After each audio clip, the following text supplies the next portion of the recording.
Fair warning.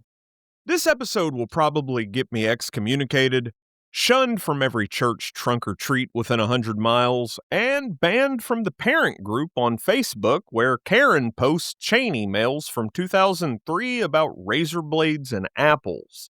Today, we're doing Halloween for real. The lore, the bones, the bonfires, the ghosts, the propaganda, and why a perfectly good harvest party somehow got rebranded as the devil's birthday. Well, according to your crazy aunt's Facebook posts. This is going to be part folklore documentary, part late night comedy rant, and 100% the product of a nerd who accidentally read a PhD thesis on Samhain, and then decided to roast 2,000 years of religious fear-mongering with it. If you've ever wondered how a Celtic end-of-summer festival evolved into spirit Halloween pop-ups in the ruins of your local Kmart, buckle up, kiddos. We're going to the source.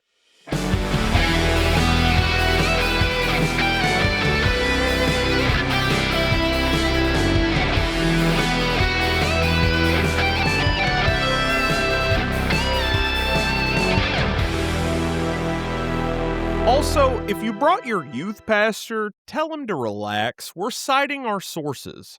We're keeping the lore tight. You see, we're pro-fun around here, and always anti-bullshit, and equal opportunity roasters. History is messy. We're just turning the porch light on. This is a very special holiday edition of the Average Joe Nerdcast. Holy Ghosts and Pagan Posts. The true story of Halloween. And hey, if you're new here, welcome to the show. I'm Nate, your resident boogeyman, lifelong gamer, nostalgia hoarder, and guy who somehow turned his overthinking and habit of tumbling into lore holes into a podcast. And every Nerdoween, we crack open the monster manual of history and pop culture, mix a little truth with a whole lot of sarcasm, and try to figure out how we got from ancient rituals to fun-sized Snickers. So whether you've been here since the Halo trilogy deep dives, or you just wandered in because the title said Pagan Posts and you got curious, grab a seat by the fire. You're family now. Well, the weird cousin kind of family, but still. And hey, we have marshmallows, and they're ethically sourced from the 9th circle of Target's seasonal aisle. So let's light this bonfire. Now I want you to imagine, it's roughly 2,000 years ago. You're in what we'd now call Ireland or Scotland. The crops are in, the fields are bare, and winter is coming. The kind of winter that deletes entire villages if you guess wrong about your food stash. The Celts mark this threshold with a festival called Samhain, Summer's End. Bonfires, feasting, masks, a little ritual clowning with the neighbors, and crucially, a belief that tonight, the border between worlds gets thin. The veil does what every cheap Halloween cape does after exactly 1 hour. It begins to fray. Now here's where your aunt's meme says, Samhain was a demonic lord demanding sacrifices. Easy, Diablo. That's not what the best evidence says. In fact, a lot of those Samhain the death god claims come from much later misunderstandings and enthusiastic 18th to 20th century speculations that would get you a stern note from a real historian. What we can say with confidence, Samhain marks a liminal moment. End of harvest, start of the dark half. People lit great fires and wore disguises, animal skins or masks, to confuse any wandering spirits who might want to crash on your couch till April.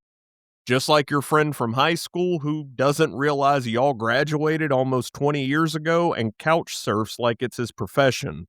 I'm looking at you, Ryan.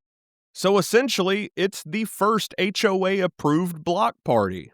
Let's talk vibes. The Celtic year splits light and dark. Samhain sits on the hinge. In folklore, hinges squeak, doors open. That liminality explains why divination games show up historically around this time. apples, mirrors, peels that spell your true love's initials. That's later recorded in folk tradition. But the logic tracks. When boundaries thin, you ask big questions. Also, humans have a tendency to invent any excuse to throw a party when the pantry is just briefly full. Scholars who, unlike us, don't measure time and how many Treehouse of Horror episodes it takes to carve a pumpkin, point out that our sources for ancient Celtic religion are sparse and often filtered through Romans who had agendas, and medieval monks who had, well, different agendas.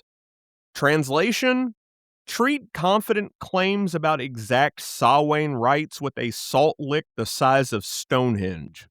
Even heavyweight historians like Ronald Hutton stress how little hard evidence we actually have for specific ancient ceremonies on November 1st, across the whole Celtic world. It wasn't a pan-Celtic synchronized fireworks display.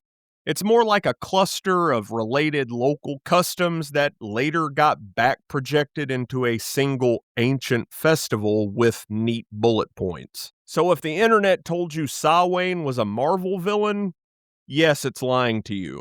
If it told you the night was liminal, spooky, and very bonfire forward, that part fucking slaps. And speaking of bonfires, quick detour. They aren't just for mood lighting and s'mores. Fire purifies, protects, and broadcasts. Winter, we see your ass, and we're ready. People would drive livestock between twin fires for blessing, a symbolic firewall against the long, hungry months. Is that attested in every parish? No. But the bonfire motif as a protective ritual anchor across the British Isles is consistent. And later Christian communities will keep the big communal blaze energy alive for, well, other reasons. File that under foreshadowing. So, what actually happened at Samhain? We can sketch a probability map.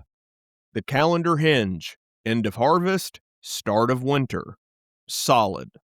Liminal worldview. Spirits, ancestors, closer tonight. Caution and hospitality both in play. Very likely.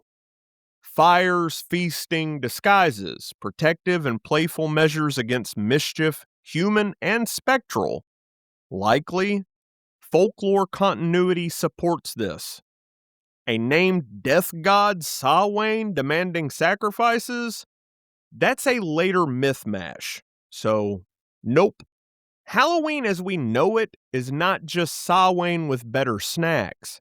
It's a complete remix. A mashup track layered over centuries. Celtic seasonal logic, Roman festival add-ons, and finally, a full Christian key change with All Saints or All Souls stacked on top. But we'll get to that later. For now, keep the core image. A community standing around a giant fire at the edge of the year, telling stories, wearing masks, and treating the dead politely, because why would you risk not doing that? Okay, a little pop culture pit stop because I promised this wouldn't feel like homework. If Samhain had a modern PR reel, it would be the final shot of Midsommar, but less culty. The Hocus Pocus town square, minus Bette Midler's HR violations. The bonfire parties from every CW Halloween episode, and that one night your college roommates just wanted to try a Ouija board but ended up inventing a new fear of the hallway mirror. Samhain is the prototype for the night we flirt with fear. We costume up. We pretend to be what scares us, and we hope it leaves us the fuck alone till spring. And if it doesn't, we invented pumpkins. But first, the Romans. Now, before we let the church enter the chat, one more thing. Rituals travel. Rome doesn't conquer and say, no festivals, only spreadsheets. Rome is the world champion of syncretism, overlaying its own calendar on local practices. As the empire spreads into Celtic territories, you get an admixture with things like Feralia, Roman commemoration of the dead, and Pomona, the fruit goddess whose PR team presumably invented bobbing for apples. That's a teaser for what's coming next, but it does matter. It's why apples keep showing up in autumn divination and party games. Hot take, apple bobbing is just pagan CrossFit. So essentially, Samhain is the chassis. Rome is going to add aftermarket parts. Then Christianity will slap a fresh coat of saints, change the muffler to Gregorian chants, and tell everyone the car was always theirs.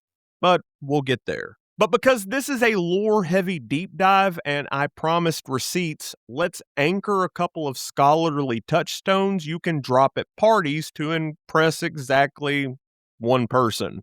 Encyclopedia Britannica, not your fucking uncle's blog, describes Samhain as a major Celtic festival marking the end of harvest and a time when the other world was nearer. That liminality? Not a fucking TikTok invention. It's the spine. Nicholas Rogers, in Halloween from Pagan Ritual to Party Night, frames Halloween as a long arc of inversion. The Night Society flips norms and plays with taboo. That licensed mischief vibe starts with seasonal liminality and survives every remix. We're going to cite Rogers this entire episode. He's kind of our MVP. Ronald Hutton, yes, the Hutton, cautions against the fanfic version of Celtic religion. The paper trail does not support a universal, elaborate pan-Celtic Samhain liturgy on a precise date. Translation: don't say more than the sources allow, and the story gets more interesting, not less. Meanwhile, in certain Christian pamphlets from the 80s and 90s, Samhain is a cape-wearing demon CEO who invented razor blades and tattoos. We'll dunk on those coming up, but for now, it's enough to note. Calling Samhain a demon is like calling Thanksgiving the turkey god's blood day. Please fucking calm down, Diane. Now, one last image before we get out of this part of the show. A family stepping backwards through their doorway, holding embers from the communal bonfire to relight their hearth, carrying the community's fire into winter. Whether that exact practice happened everywhere or not, the symbolism punches you in the chest. Halloween starts here as a way of keeping the dark at bay with story, costume, and light. The rest, Romans, saints, candy economies, and moral panics, is the long, weird remix. Coming up next, apples, Romans, and how the church invented a calendar DLC. And just like that, boom, the party gets invaded because Rome cannot see a good time without annexing it. The Celts are over here doing seasonal liminality, communing with grandma's ghost, and roasting whatever didn't run fast enough. And Rome kicks the door in, yelling, "Hey, great festival! We love the energy! We're gonna take it from here!" Rome never conquered, it franchised. Their official motto might as well have been, "Nice culture, we'll take two."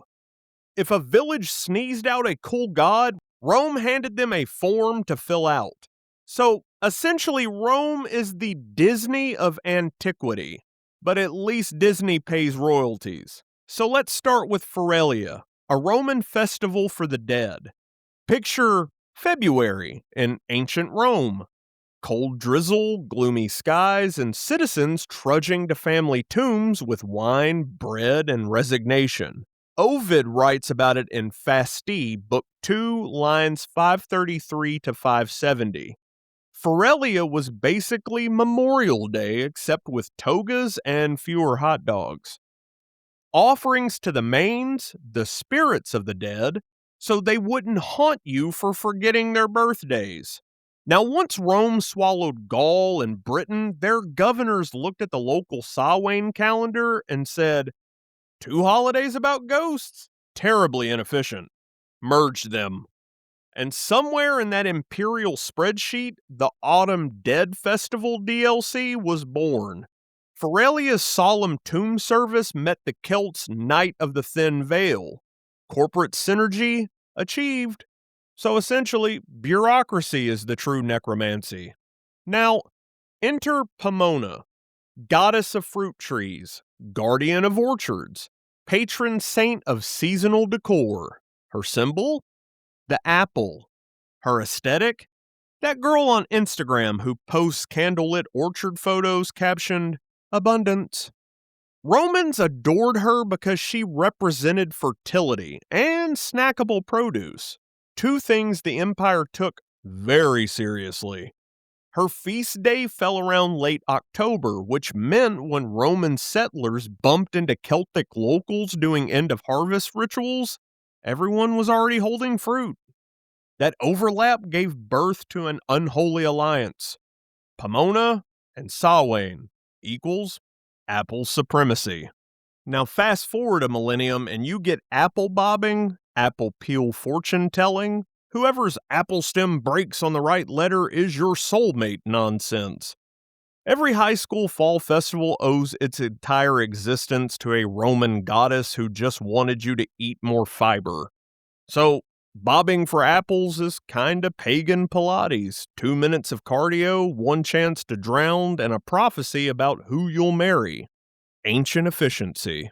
Now, the Empire's genius move wasn't creating new gods, it was reskinning old ones.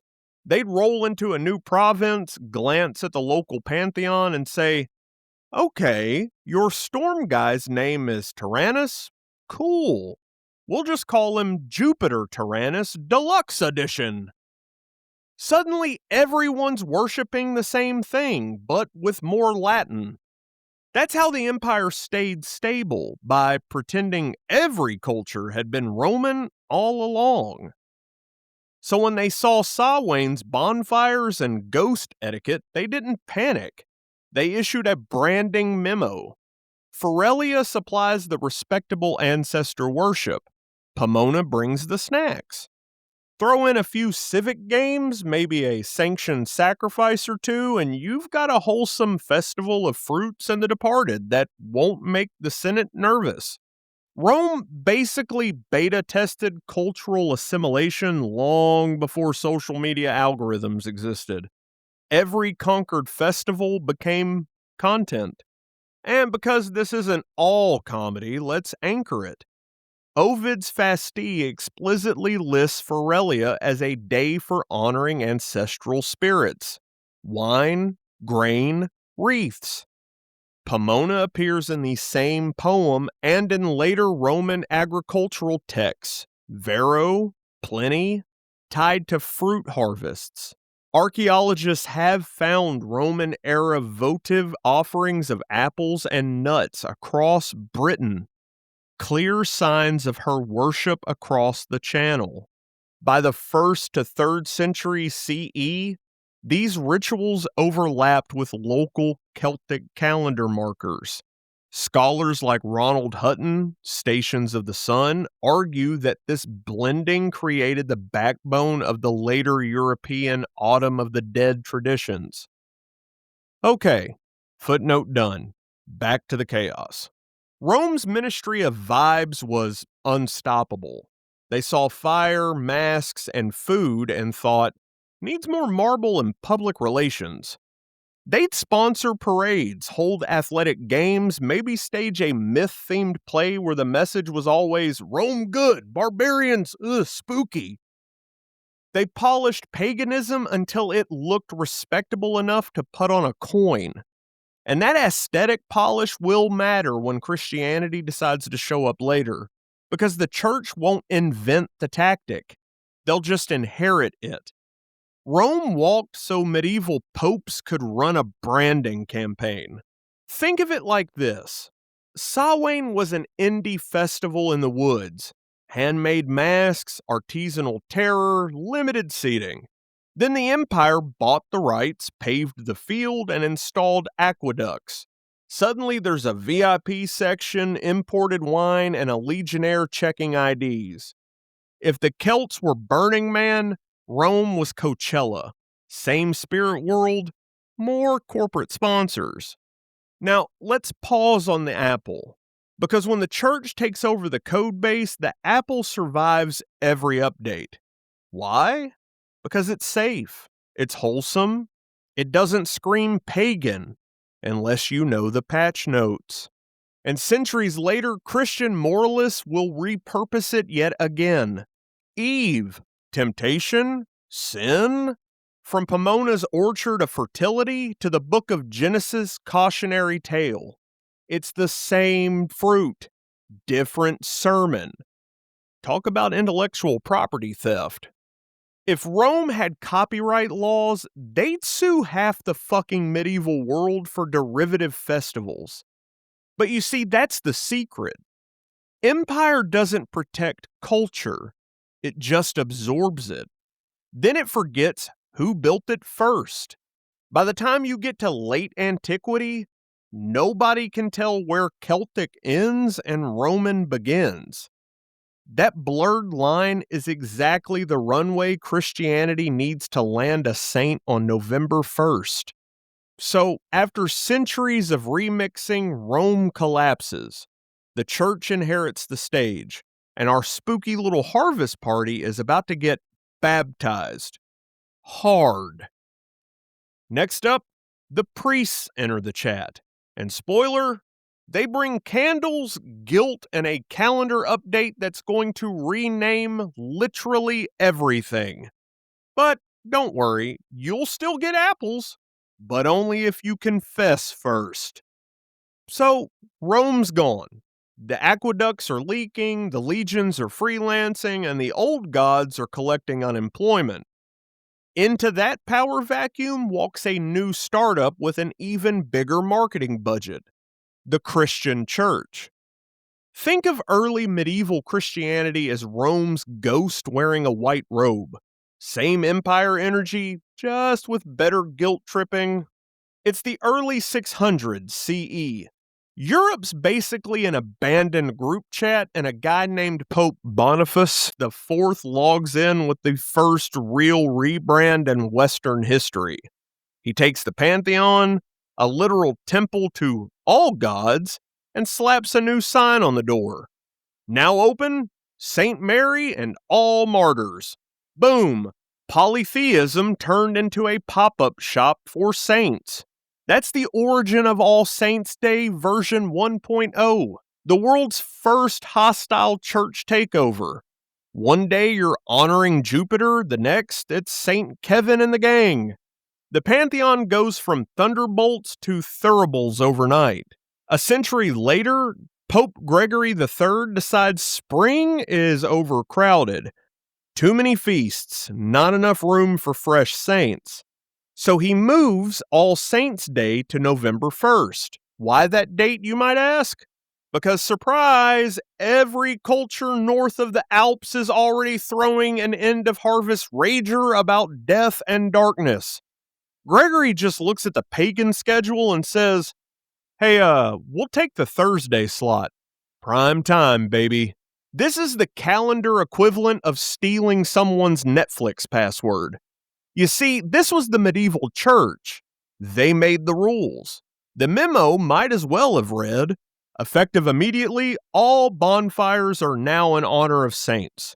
Masks are fine, just make them holy. Any ghosts encountered must tithe 10%. It's genius, really. People keep their party. The church gets the credit, and nobody freezes because the fires stay lit. That's corporate synergy and community outreach. Now, fast forward just a bit. People start calling October 31st the eve of All Hallows, the night before the Saint Fest. Language does what it has always done. Slurs the words together like it's had 3 meads too many. All Hallows Even, Hallowe'en, Halloween. So next time someone says Halloween is pagan, tell them, actually it's linguistics with better lighting. Pretty much the church literally invented Halloween by accident. Because the only thing more powerful than divine inspiration is a scheduling conflict. Now, you can't just email everyone the new rules. The missionary plan comes straight from Pope Gregory the Great's letters around 601 CE. He tells his field agents heading into Britain, don't destroy the pagan temples. Clean them, bless them, and reuse them. Translation, don't burn down the venue, just swap the headliner. It's pure Rome brain efficiency. No need to reinvent the bonfire when you can just rebrand it as the Festival of Saint Who the Fuck Ever. Why would you ever need to spend gold on a new basilica when you can slap a crucifix on the old shrine and call it a merger? From Pope Gregory III to all mission teams. Subject, Autumn Rebrand Launch Plan. 1. Replace animal offerings with incense. Same smoke, less screaming. 2. Encourage locals to carve crosses instead of runes. Branding consistency. 3. If questioned, say, this was always a saint thing. 4. Don't forget the hashtags. Hashtag blessed. Hashtag All Hallows Eve. Hashtag no goat left behind. And no, that's not a real document, but it is historically accurate. And that's how the church slid into the DMs of history. Smooth, strategic, and a little bit sneaky. By the end of the 8th century, every bonfire from Ireland to Italy had a saint's name attached to it. The veil between worlds didn't close, it just started paying taxes to Rome. All right, grab your rosaries and your pastry trays, because next we're diving into souling, guising, and the birth of trick-or-treat, medieval style. So the church has the calendar on lock. Now they need to make the people feel it. You can't just rename a festival, you have to bake it, sing it, and preferably make it smell like cinnamon with just a little bit of guilt. Cue the invention of souling. I want you to picture this. A medieval neighborhood at dusk. Kids and beggars wandering door to door holding little lanterns carved from turnips. Basically proto-jack-o'-lanterns that look like demonic potatoes. They sing short verses in exchange for soul cakes. Small round pastries, stamped with a cross. Each cake eaten equals one prayer said for a dead relative stuck in purgatory. It's the world's first microtransaction for salvation. Pretty much loot boxes, but holy. There's even a surviving rhyme from the 15th century. A soul, for a soul cake. Pray you, good missus, a soul cake. It's wholesome, morbid, and somehow makes DoorDash sound lazy. Local clergy encouraged it because it kept everyone thinking about the dead, but in a manageable, cake-based way. And because humanity cannot resist costumes, the practice evolved into guising, wearing disguises either as the departed or to fool them. If ghosts were walking among you, the logic went, better to blend in than stand out. It's ancient camouflage theology. If you can't banish the demons, join their cosplay. And before long, entire troops were acting out saint legends door to door for tips.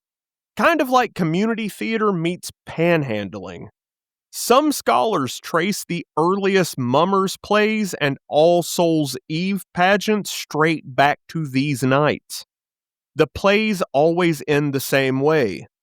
Death loses, faith wins, and everyone still pockets a snack. History's very first feel-good franchise. So, essentially, trick-or-treating is just Catholic Street DLC. Or downloadable piety content.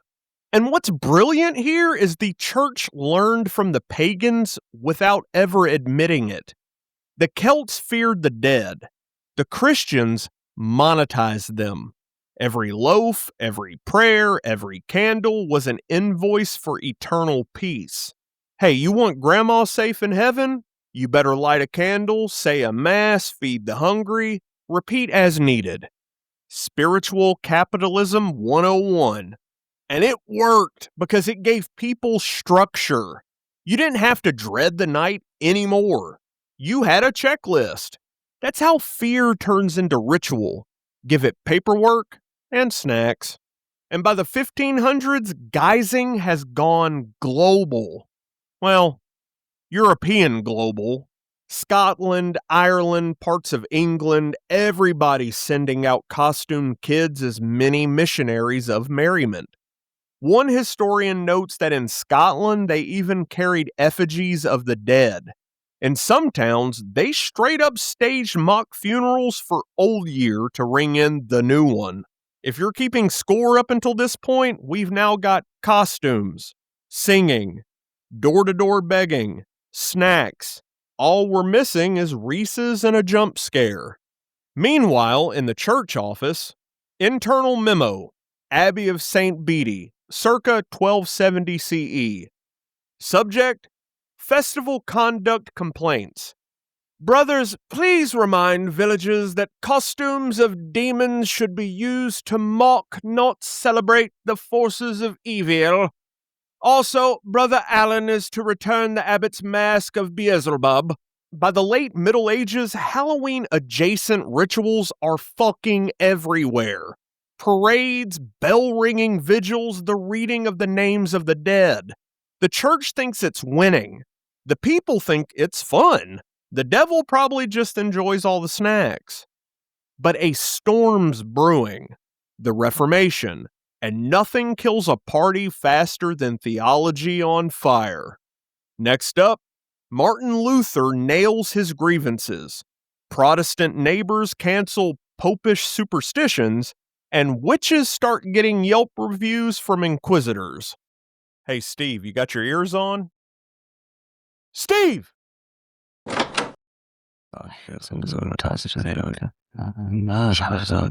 You better get the holy water ready.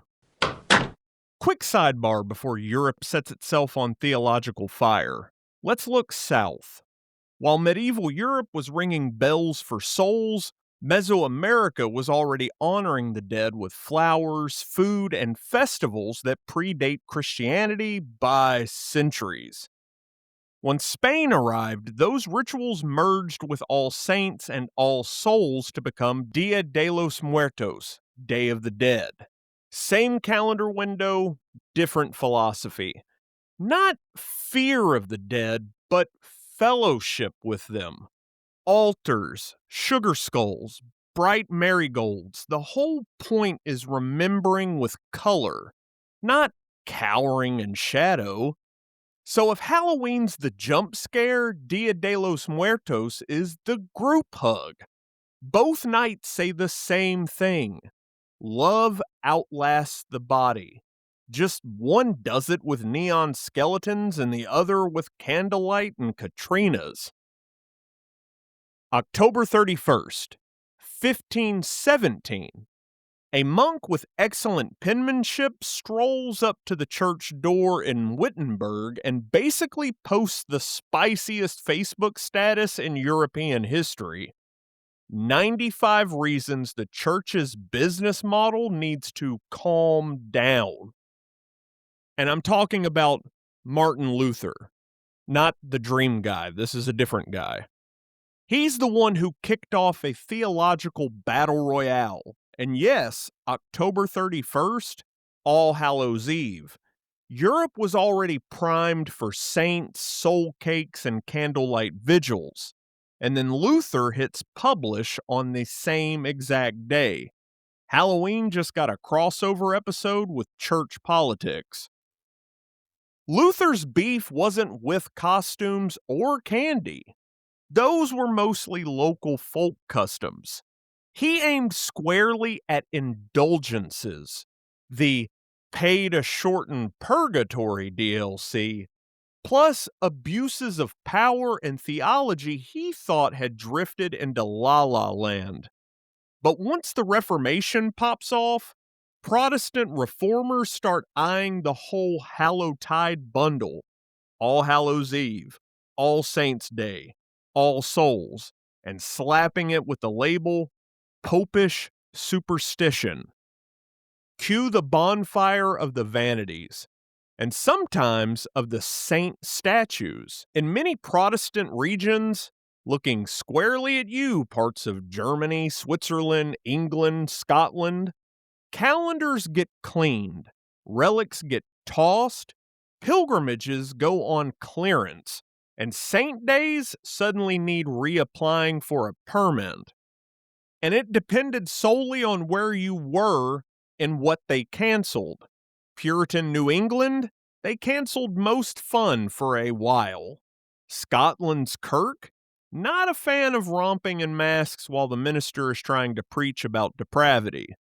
But folk customs are kind of like glitter. You can ban them, but you'll never get them out of the carpet. Guising and door-to-door antics stayed stubbornly alive in Scotland and Ireland, even as churchmen groaned. If medieval Catholicism domesticated fear with pastries, early Protestantism tried to audit fear with spreadsheets. Reformers wanted word over ritual, scripture over spectacle, plain over pageant. So bonfires? Fine, but only if you're trashing idols. Candles? Fine, if they're to read your Bible, not to cozy up purgatory. Processions of costumed kids? That depends on the town council and how much noise they made under your window. Meanwhile, England does that thing England always does: legislate the vibes. The Tudor and Stuart seesaw, Henry VIII to Edward to Mary to Elizabeth, turns the liturgical calendar into a roller coaster. Some parishes keep low-key Hallowtide customs under a rebranded Autumn Remembrance.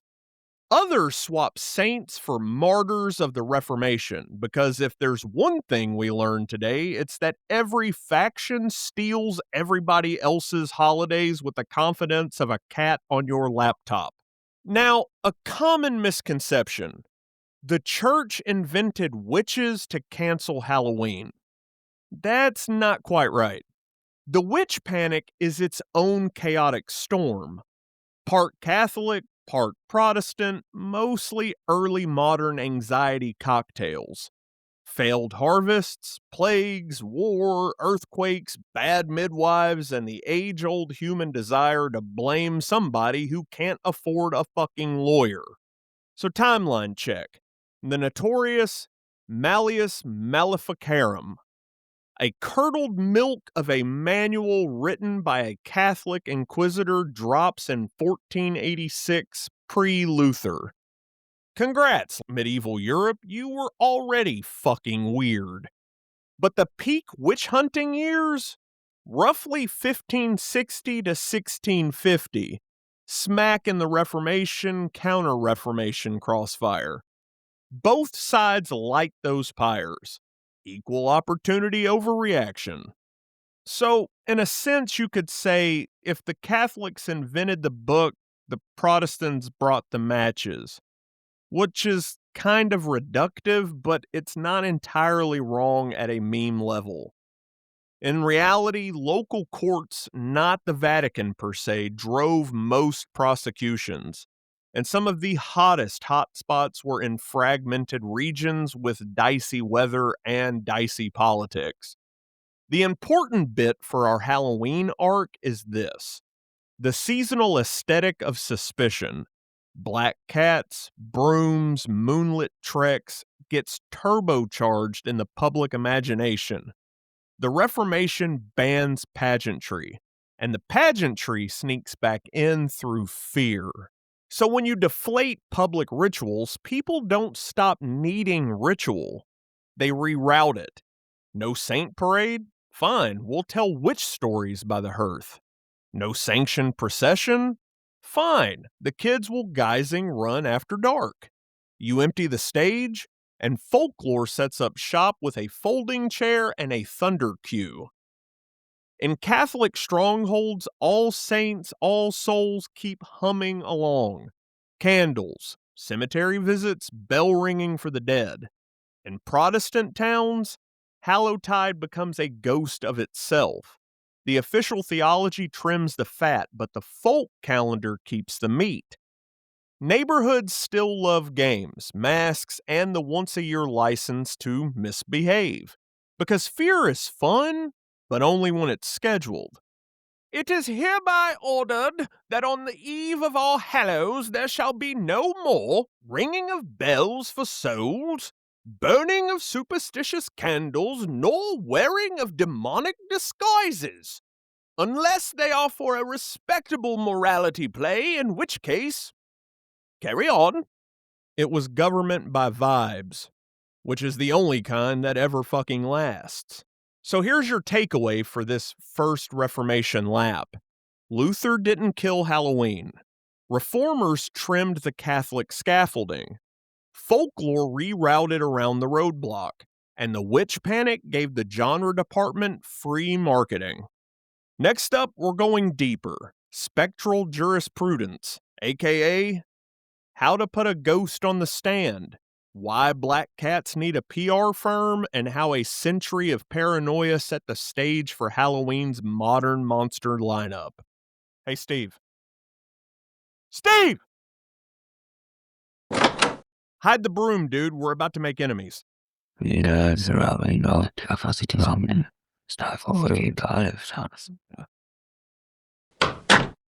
Welcome, everyone, to the 16th century, or as I like to call it, the age of bad neighbors. Your cow stops producing milk? Fucking witch. Your bread doesn't rise? Fucking witch. Your husband trips over a log? Fucking witch. Basically, Europe's tech support line for things I can't explain. But before we roast the absurdity, a quick disclaimer. Real people, mostly women, some men, a few unfortunate cats, died in this fucking hysteria. The tragedy is very real. The ridiculous logic behind it? That's fair game. Now, according to the Malleus Maleficarum, the go-to witch hunting manual written by two Dominican friars who clearly needed some hobbies, the signs of a witch included talking to animals, knowing herbal medicine, and occasionally existing while female. So, everyone's grandma would have been toast. Knitting, gardening, and midwifery were basically crimes of witchcraft. The authors claimed women were weaker in faith and more impressionable by the devil, which sounds less like theology and more like the worst Reddit thread of 1486. Also, I love talking to my animals and creating weird voices for them. Isn't that right, Dutch? Yes, Papa. I guess I'm a fucking warlock. The church long loved animal symbolism. Lambs, doves, lions. But cats? They had bad press since ancient Egypt, mostly because they didn't obey. By the late Middle Ages, superstition tangled cats with witches as familiars, demonic assistants in fur coats. So on certain feast days, towns would burn cats in baskets as purification. That's right. They literally had feline pyrotechnics. Europe, I'm fucking begging you, please touch grass. Fast forward to the Enlightenment and cat populations finally rebound. Ironically, right when rats start spreading the plague. Nice job, everyone. You canceled the pest control department. So by killing cats, they, caused more death, is what I'm saying. And congratulations, that just summarized the entire 17th century. So let's jump to the American colonies. The Puritans who left England took the Reformation's no-fun policy and doubled it for export.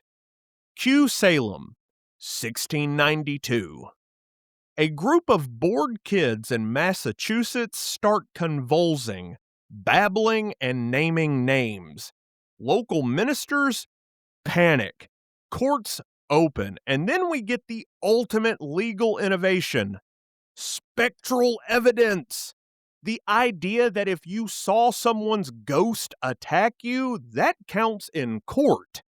Objection, Your Honor. The defendant's spirit pinched me in a dream. Overruled! Burn her! And that, folks, is how jurisprudence learned nothing from physics. 20 people die, hundreds jailed. Later generations look back and collectively go, yeah, maybe ghosts aren't good eyewitnesses. Modern true crime podcasts would kill for that level of incompetence. The witch panic didn't just vanish. It kind of mutated into folklore. By the 1700s, witches become shorthand for nighttime power, rebellion, the other. Artists and storytellers keep the iconography: broom, cat, cauldron, moon. When secular society stops burning witches, pop culture starts drawing them. They go from neighborhood scapegoats to Halloween mascots. It's the world's darkest PR glow-up. Both are about boundary crossing between good and evil, life and death, sense and nonsense. Samhain honored the veil, witch lore breaks it. So when 19th century America goes hunting for spooky imagery, the witch steps right back on stage. Cape, hat, broom, cat, ready for her close-up. Essentially, the Puritans tried to erase Halloween and accidentally created its main character. All right, history class, dust off the ashes. Because next, we're crossing the ocean, because immigrants, candy companies, and capitalism are about to resurrect the party. And you have no idea how much candy you're about to get. Okay, so quick recap. Europe was busy setting witches on fire, blaming cats, and generally proving that fear and bad weather make a terrible combo. So let's hop the Atlantic, because when Europeans run out of land, they export the trauma. Welcome to colonial America, where Puritans looked at a harvest festival and said, "Fun? In this economy of sin? Absolutely not." The early colonies, especially New England, treat Halloween-adjacent stuff like malware. Ghost stories? Banned. Bonfires? Suspicious. Dancing? A fucking gateway to hell and possibly the Virginia colony. Jump ahead to the 1840s.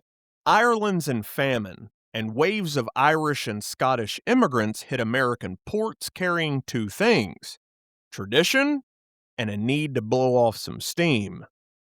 They unpack Samhain's descendants: guising, souling, storytelling, and turnip lanterns.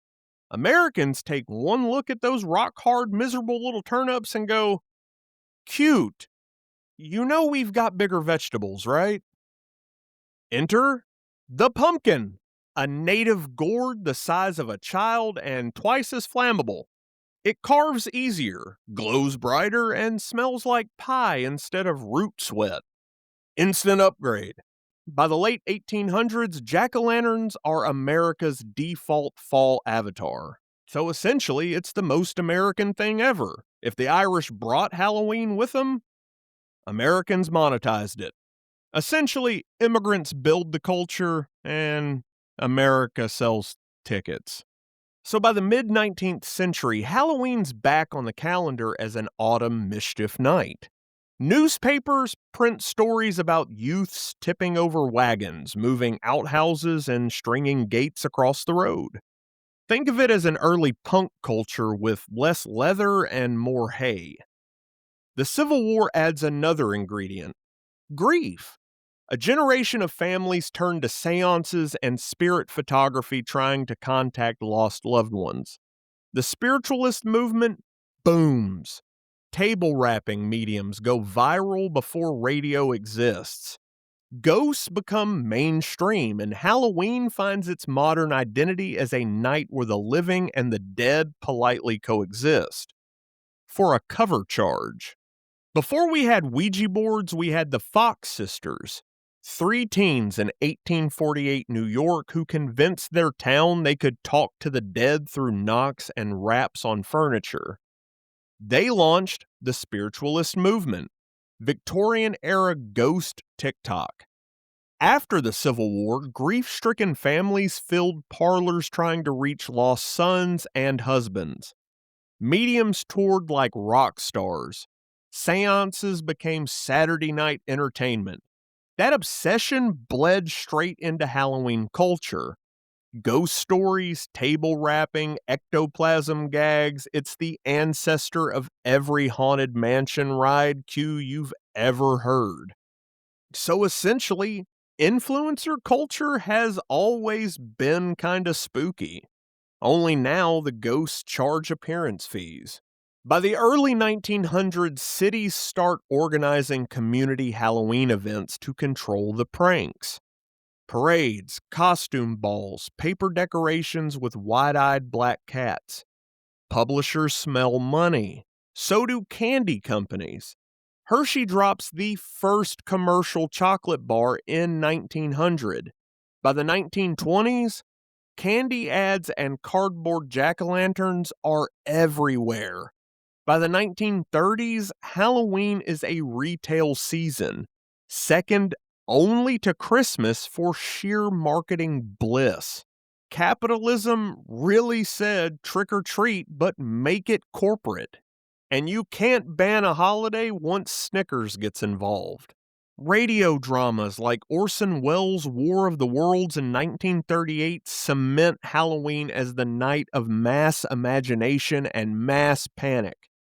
By the 1950s, trick-or-treating is normalized suburbia. Kids in plastic masks, adults handing out store-bought candy to avoid getting egg-bombed. Everyone's complicit. Everyone's happy. The church no longer owns the holiday. General Mills and Nestle do. Now, time for a little detour into modern folklore. The poison candy panic. And literally every year since the 1970s, news anchors dust off the same exact headline. Check your kid's candy for razor blades and heroin. Spoiler, statistically, this has happened fewer times than people winning the fucking lottery twice. No mass wave of strangers poisoning children has ever existed. The few real cases were domestic tragedies or complete hoaxes, not shadowy strangers in trench coats handing out fentanyl Snickers. Pretty much, the real horror was bad parenting, and local news needed ratings. Sociologists call it moral panic, fear packaged for prime time. It sells safety products, church festivals, and political talking points. So if Samhain taught us to name our fears, the 1970s taught us to syndicate them. Check the candy if it makes you feel better, but the only guaranteed killer in there is high fructose corn syrup. And that's how a Celtic fire festival became a front yard photo op with a pumpkin budget. Next up, the 20th century turns Halloween into pop culture royalty.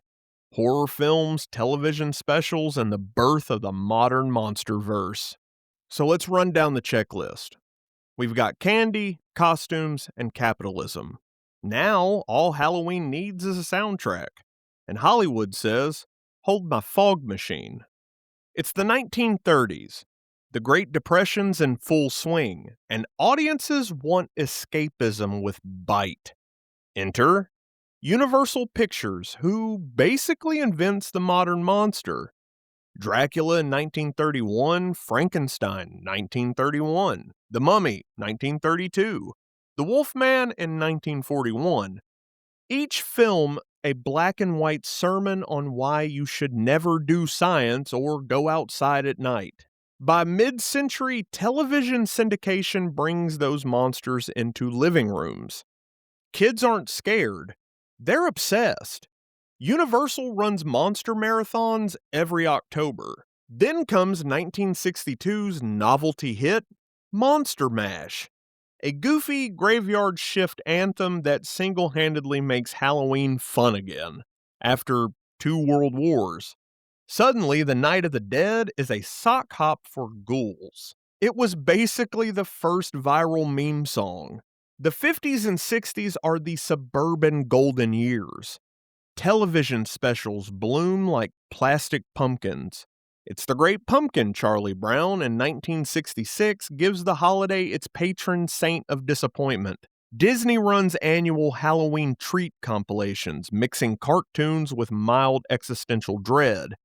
Hell, even the Church of Satan launches in 1966 because no decade is complete without one guy saying, "Hey, let's make it weird again." Meanwhile, costume companies move from handmade to mass-produced plastic masks, the ones that smell like a melted lawn chair and threaten to fuse your face. Every kid in America becomes either a cowboy, a witch, or a deformed Batman. And by the 70s, Halloween's wholesome sheen gets stabbed. Repeatedly. Literally. By John Carpenter's Halloween in 1978. That movie rebrands the holiday as a slasher holy day. One low-budget film, a William Shatner mask, and suddenly October 31st belongs to Michael Myers and an entire generation of copycats. So the holiday went from saving souls to body counts per minute, and I call that progress. But here's the thing. Audiences loved it. Fear was back in fashion, and every studio wanted a piece. Friday the 13th, A Nightmare on Elm Street, Hellraiser. By the 80s, Halloween was less a date and more a genre. You think Hollywood invented jump scares? Try the charity haunted house boom of the 1970s. Church youth groups, JCs, Kiwanis clubs. They built plywood corridors and gymnasiums, charged $1, and scared teens for Jesus or local scholarships. By the 90s, those fundraisers mutated into full-scale theme parks. Not Scary Farm, Universal's Halloween Horror Nights, Netherworld, you name it. Today, it's a multi-billion-dollar industry. The modern haunted attraction is basically capitalism's haunted cathedral. Admission, catharsis, merch at the exit. The 80s also gave us Count Chocula, Boo Berry, and Frankenberry, the breakfast trinity of Saturday morning spookdom. Add Ghostbusters in 1984 and Beetlejuice in 88, and you've got a holiday that's basically an economic ecosystem. Every TV network runs Halloween episodes, every store runs sales, and every kid runs home to dump candy like gold.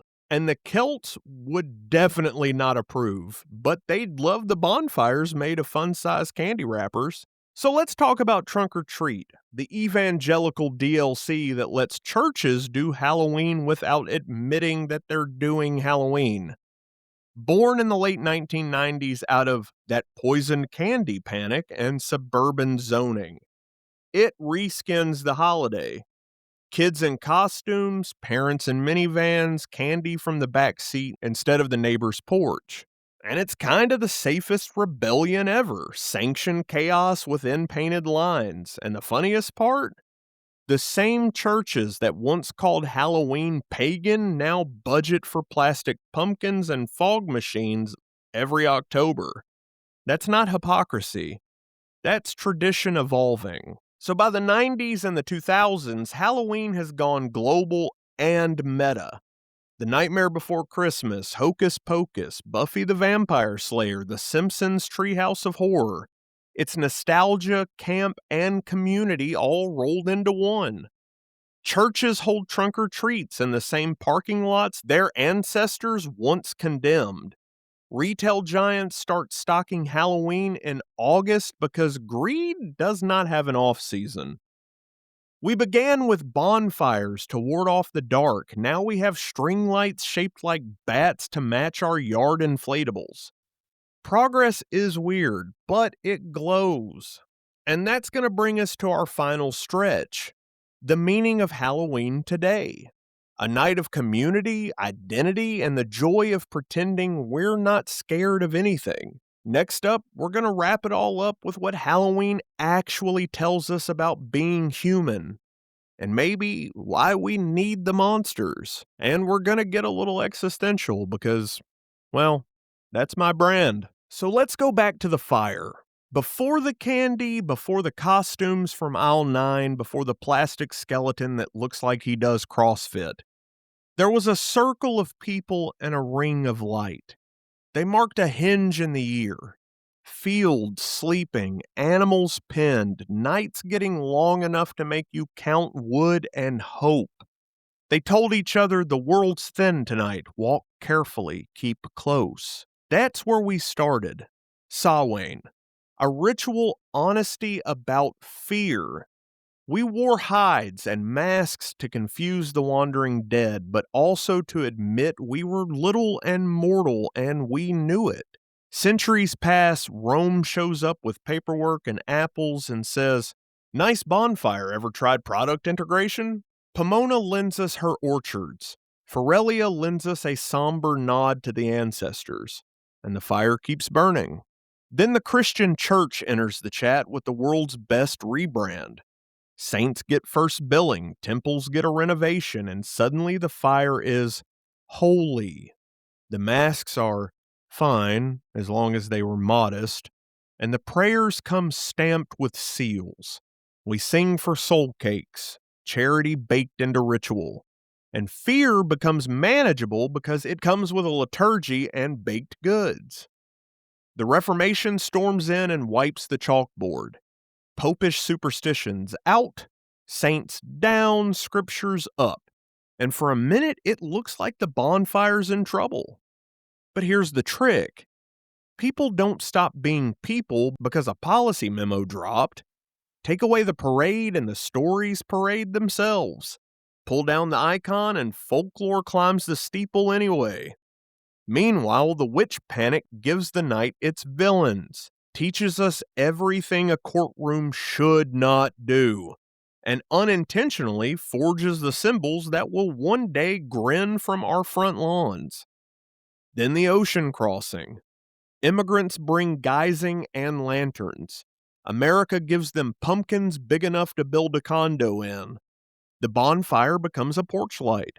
The soul cake becomes a fun-sized candy bar.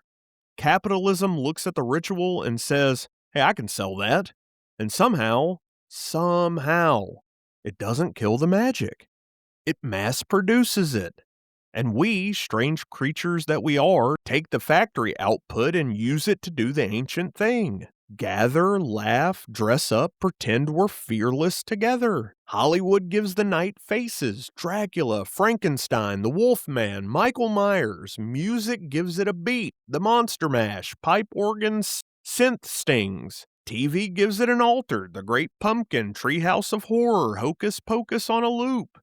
Our monsters grow merch lines and breakfast cereals. Our fear gets a theme song. Our grief gets, maybe for the first time, a night where it's allowed to come to the party too. And that's the punchline history kept stepping on. Halloween was never evil. It's an ancient coping mechanism wearing whatever mask the century can afford. And here's why this night works. The mask is a mirror you're brave enough to look into. A kid in a werewolf suit says, "I can be loud. I can be wild."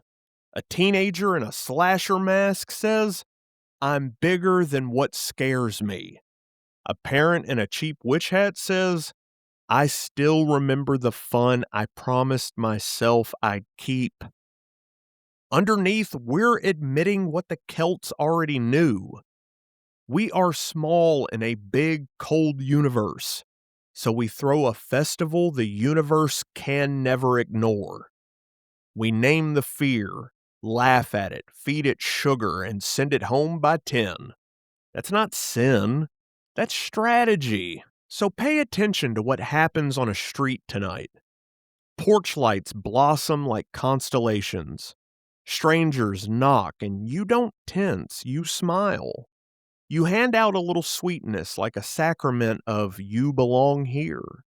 You tell the smallest kid, "Hey, great costume." You tell the shy ones, "Hey, it's okay, you can take two." You tell the teenagers in hoodies pretending not to care that you see them, and you give them candy anyway because some masks are just faces trying to figure themselves out. And that's the ritual. All our high theology and low commerce trips completely over this one easily missed miracle. For one night, the neighborhood behaves like a village again. And to my friends in the church who hate this night, relax. Your own calendar did more to name, tame, and bless this season than any youth group bonfire you will ever cancel. You taught the world to pray for the dead, bake for the hungry, and light the dark with candles. We just swapped the candles for LEDs and the litany for a playlist. To the aunt on Facebook who swears it's the devil's birthday, please. If Satan had a birthday, he'd pick a night with better parking. To the pamphlets that invented a demon named Samhain, he's not returning your calls, please give up. And that's because he never existed. But the human need he was hired to explain absolutely does. And it's older than scripture and younger than your next heartbeat. We don't want to be alone in the dark. Monsters are how we practice. We make them big so our fear has somewhere safe to go. We make them ridiculous so we remember fear can be ridiculous too. And we make them familiar. My Dracula, your Myers. So when real darkness shows up, we've already rehearsed the posture of facing it together. That's what the Celts were doing by the fire. That's what Rome accidentally funded with apples. That's what the church curated with saints. That's what the reformers tried to spreadsheet away. That's what immigration revived. Industry packaged, and pop culture turned into common language. A yearly rehearsal of courage. We stand where they stood, at the hinge of the year. We still don't know what's coming, but we still light a thing and hope it's enough. So carry an ember home tonight. Maybe it's literal, your jack-o'-lantern's last stubborn glow. Or maybe it's a story you tell your kids about the first costume you were brave in. Or maybe it's a memory of someone you love who's not here to carve with you anymore. And how you still carve because love is a kind of defiance and a kind of light. Whatever fire you carry it on purpose. That's the lineage. That's the lore. Oh, and before the algorithm sends another Christian TikTok my way claiming Halloween was always All Hallows Eve until the heathens ruined it, let's review the receipts one last time. The Celts lit the bonfires before Rome could spell calendar. Rome merged it with Feralia and Pomona. The church moved All Saints' Day to November 1st to ride the existing party. So if anyone stole anything, it was the missionaries copying homework from the Druids. Essentially, the pagans threw the party, the church renamed it, and capitalism sold tickets.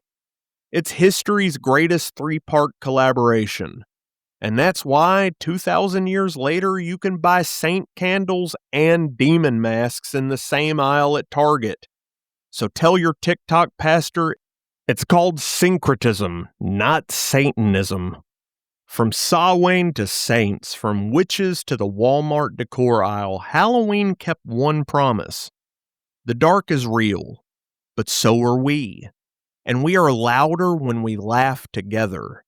So put on the mask that makes you honest. Be the monster that tells the truth. Knock on the door, open the door, share the sugar. Be a porch light in someone else's weather. This has been a very special edition of AJN, Holy Ghosts and Pagan Posts, the true story of Halloween. I'm Nate, your resident boogeyman, and I'm grateful you chose to spend this night by the fire with me. All right, Before the ghosts start asking for encore candy, shout out time to my player 2 for being just as excited about this time of year as I am. Shout out to Cap for steering this thing when the ghosts mess with the signal. To my brother Ian for always holding it together. And to Pickle, stay away from that cursed fun dip, dude. And a special shout out to my girl Ripley, the patron saint of this entire Nerdcast. And especially to all of you, every listener who pulled up a chair at this bonfire. Thank you for lighting the dark with me. Until next time, stay gold, nerd bold, and stay spooky. Whew, and that's a wrap. Another year, another reason I'm probably on a Vatican watch list. Shit, yeah, Steve?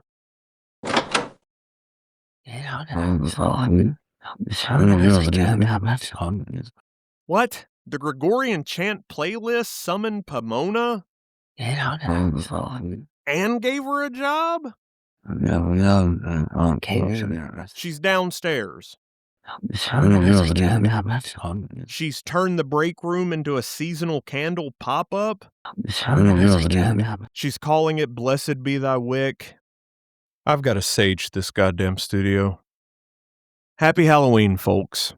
And if anything in your house starts humming in Latin tonight, tell them Steve says hi.